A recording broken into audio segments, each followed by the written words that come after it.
A meticulously restored historic Ferrari, which underwent an £800,000 refurbishment, is poised to make its way to an auction, where it is anticipated to fetch millions. This stunning automobile, adorned in vibrant yellow with a black Ferrari emblem on the side and a prominent number 11 sticker on the bonnet, will be featured at Sotheby's Paris auction later this month. Originating from 1960, the 250 GT SWB Berlinetta Competizione holds a remarkable legacy as a triumphant race car, participating in various events, including the renowned 24 Hours of Le Mans endurance race. Renowned among motorsport enthusiasts, the 250 GT SWB stands as one of the most successful GT racers in history, securing nearly 250 victories in over 700 competition races. Its accolades include triumphs at the 1960 and 1961 24 Hours of Le Mans, as well as the 1961 and 1962 Tour de France. This particular model achieved 14 podium finishes across 20 races, along with a notable fifth-place finish in its class during its debut at the 1960 12 Hours of Sebring.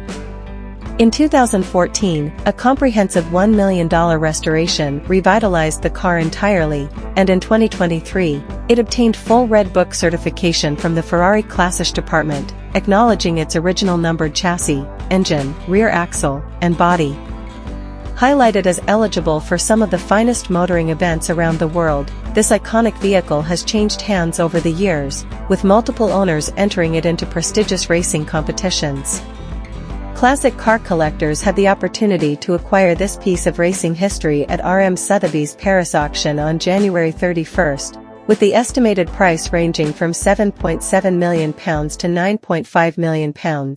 This development follows the offering of an ultra-rare Porsche 918, described as the finest and most lavish of its kind, for sale at £1.8 million. Sporting a distinctive red hue typically associated with rival Ferrari, the supercar adds a unique flair to the market. Additionally, a forgotten experimental Lotus supercar, featured on Top Gear and left to languish in a hangar for several years, is also available for potential ownership. If you liked this video, please like, subscribe, and share it. See you in the next one.